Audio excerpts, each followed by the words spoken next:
Hello students, आज की इस वीडियो में मैं आप लोगों को परिमेय संख्याओं के बारे में बताने जा रहा हूं।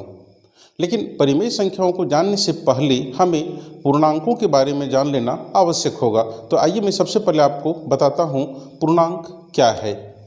पूर्णांक ऐसी संख्याएं हैं जिन्हें व्यक्त करने के लिए किसी भिन्न की आवश्यकता नहीं होती है, जैसे 0, 1, 2, 3, 4, 5, -1, -2, -3, -4, -5।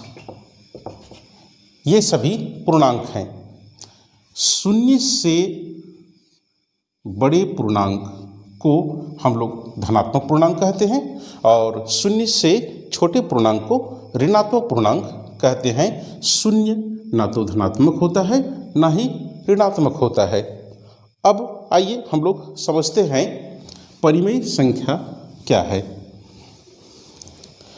ऐसी संख्या जिसे हम P/Q के रूप में व्यक्त कर सकें उसे परिमेय संख्या कहते हैं। लेकिन यहाँ एक शर्त है कि P एवं Q ये दोनों पूर्णांक होने चाहिए और Q कभी भी 0 नहीं हो सकता है। हम लोग कुछ उदाहरण से इसको समझते हैं। 2/3, 3/4 ये सभी परिमेय संख्याएं हैं। -5/7, -8/-9 ये सभी परिमेय संख्याएं हैं। लेकिन 7/0 यह परिमेय संख्या नहीं है। क्यों? क्योंकि यह इस शर्त का उल्लंघन करता है, Q 0 नहीं होना चाहिए। √5/9। अब आपको ये लग सकता है कि यह भी तो P/Q के रूप में है, लेकिन यह इस शर्त को पूरा नहीं करता है। यहाँ P पूर्णांक नहीं है, इसलिए यह परिमेय संख्या भी नहीं है।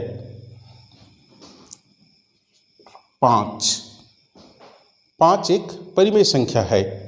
अब आपको ये लग सकता है कि यह तो P/Q के रूप में नहीं है, क्योंकि यहाँ पर केवल P है, Q नहीं है। लेकिन हम 5 को 5/1 या 10/2 या 15/3 इस प्रकार से लिख सकते हैं।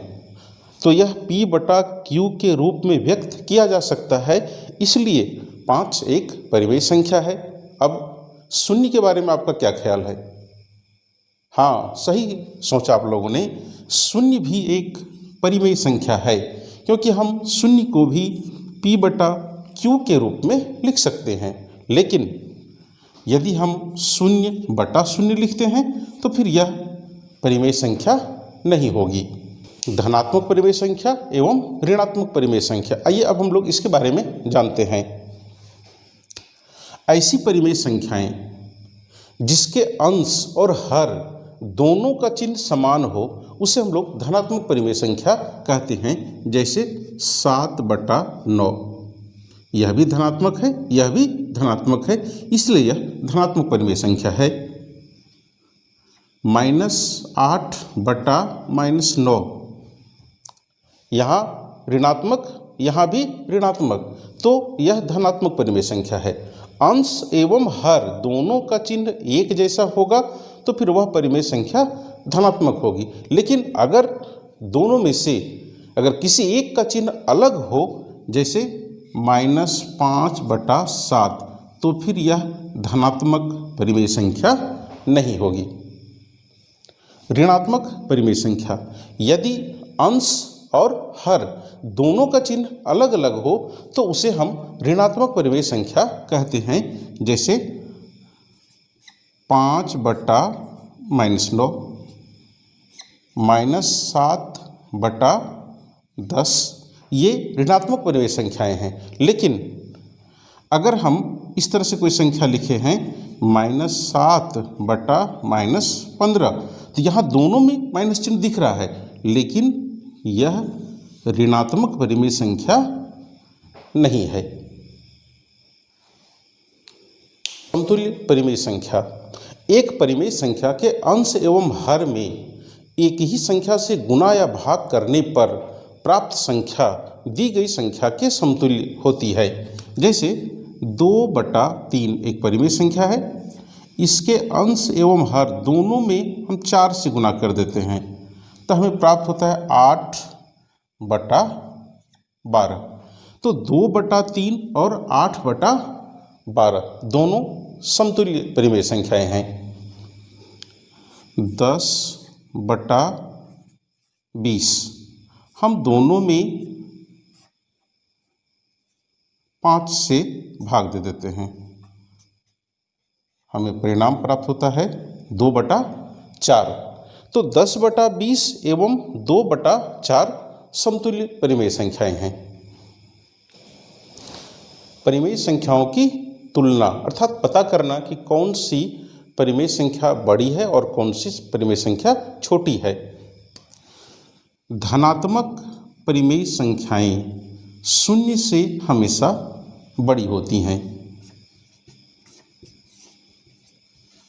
कोई भी धनात्मक परिमेय संख्या है वह शून्य से हमेशा बड़ी होगी। कोई भी ऋणात्मक परिमेय संख्या है वह हमेशा शून्य से छोटी होती है।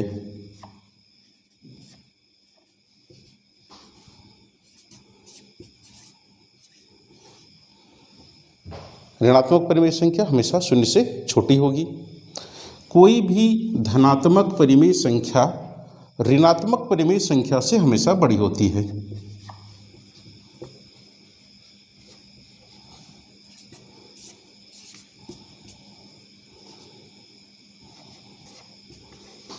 हम लोग यहाँ देख रहे हैं कि ये धनात्मक है, इससे तो यह बड़ी होगी, यह भी धनात्मक है तो इससे यह बड़ी होगी।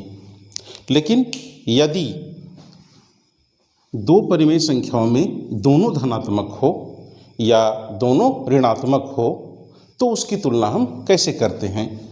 जैसे 4/7 और 8/7, यदि दोनों का हर समान हो तो जिस परिमेय संख्या का अंश बड़ा होता है वही परिमेय संख्या बड़ी होती है। जैसे 8/7 बड़ा 4/7,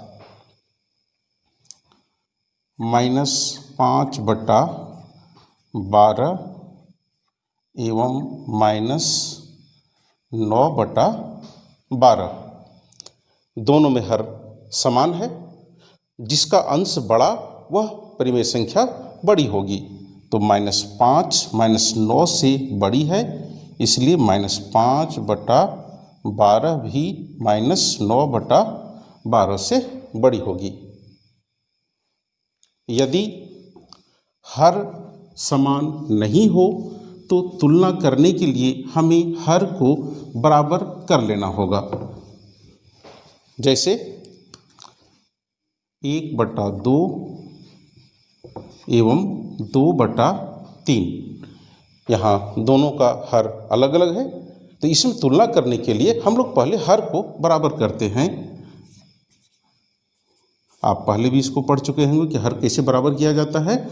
हर बराबर करने के लिए हम लोग 2 और 3 का एलसीएम निकालते हैं, तो 2 और 3 का एलसीएम 6। अब हमारी कोशिश ये होगी कि दोनों का हर 6 हो जाए, तो 2 में 3 गुना करने पर 6 होगा, तो 3 से अंश और हर दोनों में गुना कर देंगे, ये 3/6।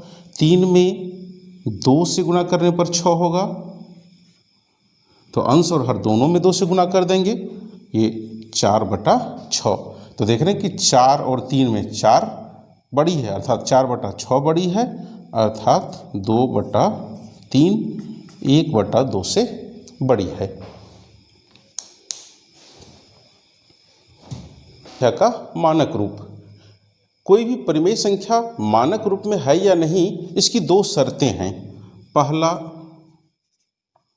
हर धनात्मक होना चाहिए, और दूसरा,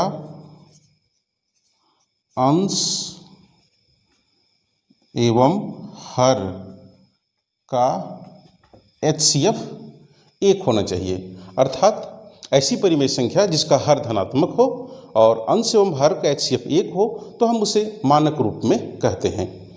जैसे 4/7, 8/9, -5/12, ये सभी अपने मानक रूप में है। लेकिन अगर हम कोई परिमेय संख्या इस तरह से लिख रहे हैं -2/-3, तो यह मानक रूप में नहीं है क्योंकि इसका हर ऋणात्मक है।